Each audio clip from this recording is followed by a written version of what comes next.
ലോകത്തിലെ ഏറ്റവും എക്സ്പെൻസീവ് ആയിട്ടുള്ള 3 കാറുകൾ പരിചയപ്പെടാം. ഇതിൽ 3-ാം സ്ഥാനം ബുഗാട്ടി ലാവേച്ചർ നോയർ. ബുഗാട്ടി ഈ കാർ ഒരെണ്ണം മാത്രമേ നിർമ്മിച്ചിട്ടുള്ളൂ. ഏകദേശം $18.7 മില്യൺ ആണ് ഇതിന്റെ വില എന്നത്. 1479 ഹോഴ്സ് പവർ ഉള്ള ക്വാഡ് ടെർബോ W16 എഞ്ചിൻ ഉപയോഗിച്ച് പ്രവർത്തിക്കുന്ന ഈ കാറിന് 260 മൈലിൽ കൂടുതൽ വേഗത കൈവരിക്കാൻ കഴിയും. വേഗത, ആർട്ട്, എക്സ്ക്ലൂസിവിറ്റി എന്നിവയുടെ തികഞ്ഞ മിശ്രിതമാണിത്.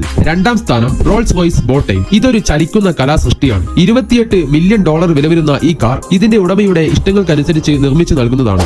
ഈ കാർ രൂപകൽപ്പന ചെയ്യാനും ക്രാഫ്റ്റ് ചെയ്യാനും 4 വർഷം വരെ സമയമെടുക്കുന്നു. ഈ ലോകത്ത് 3 ബോട്ടൈൽ കാറുകൾ മാത്രമേ നിലവിലുള്ളൂ. ഓരോ കാറും വളരെ സവിശേഷമായതാണ്. 1-ാം സ്ഥാനത്ത് ആരാണെന്ന് അറിയുന്നതിന് മുമ്പേ ചാനൽ ഒന്ന് സബ്സ്ക്രൈബ് ചെയ്യാനും ലൈക്ക് ചെയ്യാനും മറക്കല്ലേ. ഇതിൽ 1-ാം സ്ഥാനം റോൾസ് റോയ്സ് ലാരോസ് നോയർ ബോട്ടൈൽ. നിലവിൽ ലോകത്തിലെ ഏറ്റവും എക്സ്പെൻസീവ് ആയിട്ടുള്ള കാറാണിത്. ഏകദേശം $32 മില്യൺ വില വരുന്ന ഒരു ആഡംബര വാഹനം. ഇതിന്റെ ബോഡി വർക്ക് കടും ചുവപ്പിലും കറുപ്പിലും തിളങ്ങും. അതുപോലെ സൂര്യപ്രകാശത്തിൽ ഇതിന്റെ ഷെയ്ഡുകൾ മാറുകയും ചെയ്യുന്നു. ഇതിന്റെ ഇന്റീരിയർ സൃഷ്ടിക്കാൻ 1600-ലധികം വുഡ് പീസുകളാണ് ഉപയോഗിച്ചത്. ഈ കാർ ഒരെണ്ണം മാത്രമേ ഇന്ന് ഈ ലോകത്തുള്ളൂ. ഇതിൽ ഏത് കാറാണ് നിങ്ങൾക്ക് കൂടുതൽ ഇഷ്ടമായത്? കമന്റ് ചെയ്യും.